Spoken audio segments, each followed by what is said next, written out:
The federal judge's stern warning today of the thrice indicted ex-president's public statements ahead of his 2020 election conspiracy trial comes as he continues to abuse every platform he has access to in order to gaslight his base ahead of what's expected to be his fourth indictment next week from Fulton County District Attorney Fani Willis for related charges in Georgia. But new reporting today explains why Trump might have a harder time convincing Republicans to shrug off his legal peril, specifically in that case in which voters and Republican officials in Georgia alone served as Trump's direct targets. From the Atlanta Journal-Constitution, quote, Georgia Republican leaders and activists are on edge. Some are eagerly repeating Trump's mantra about the indictments in Miami, New York, and Washington are politically motivated witch hunt to protect President Joe Biden. But others worry that the charges could further weaken Trump and alienate swing voters crucial to flipping Georgia to the GOP column. Joining our conversation, Atlanta Journal-Constitution political reporter Greg Bluestein. Harry is also back with us. Greg, I want to read this quote from your interview with a member of the GOP in Georgia on the impact of these charges. Quote, I know it will definitely unite his base even further and energize them to turn out in the primary. The question is how it will affect the average Republican presidential primary voter. That I truly don't know the answer to. What does your reporting tell you about this loyalty to Trump in Georgia compared to the possibility of charges alienating a really crucial group of Republican voters?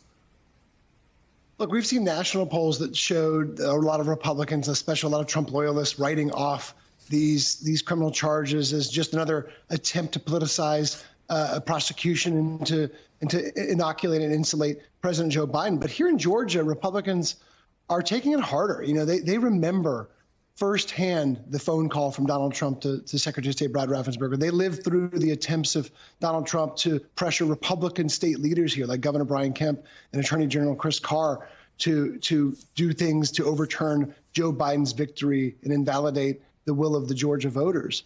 And so, you know, the folks I quoted in that story are not just Republican activists, but Republican leaders who are really concerned, even if they're Trump loyalists, they're really concerned that your average swing voter, your average independent voter won't come back and rally in Donald Trump's base this time around, especially with these criminal charges pending against them. Well, to that point, Harry, Willis expected to present her case to a grand jury next week. How much are Georgia voters going to learn from her about how Trump targeted their state specifically, target their voters, especially with potential charges for more than a dozen of his allies? A ton, and they may well learn a ton about how he targeted other state voters as well. That would be one big reason she would do this RICO charge, which is what you've been hearing about. The defining feature of this case is it's going to be as complicated, as sprawling as the three of them put together and then some. I don't know if you've ever been in a courtroom with 5 defendants, but a courtroom with 18 defendants boggles the mind. Both, I think, the on-the-ground political dynamics in Georgia, but the in the court kind of courtroom battles is going to be completely transformed by that kind of enormous number. Imagine 17 defendants cross-examining a single government witness.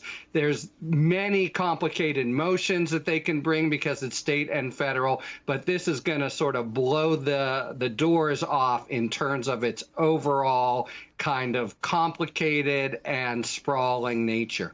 Greg, let's talk about the politics for a second, because it would seem that Democrats in Georgia find themselves much where Democrats nationally are, which is this dilemma of deciding how much to talk about Donald Trump's legal peril versus focus on the issues that a lot of Americans say are most important to them. Where do Georgia Democrats find themselves today?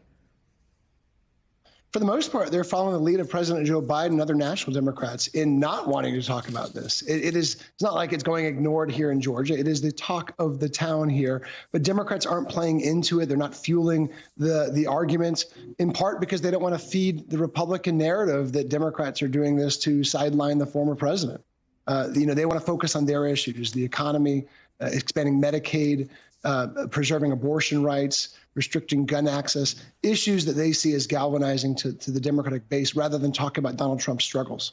Greg, I only have about 30 seconds left, but I do have to ask you about the possibility that the current Republican governor could be a star witness in this case. And I wonder if that is something that Republicans in the state are nervous about just optically. not just Republicans, but I can assume the governor himself. You know, he was one of the recipients of Donald Trump's calls, pressuring him to call a special legislative session to overturn his election defeat, Donald Trump's election defeat. So we can only assume that Brian Kemp would be a star witness in this trial if it goes forward.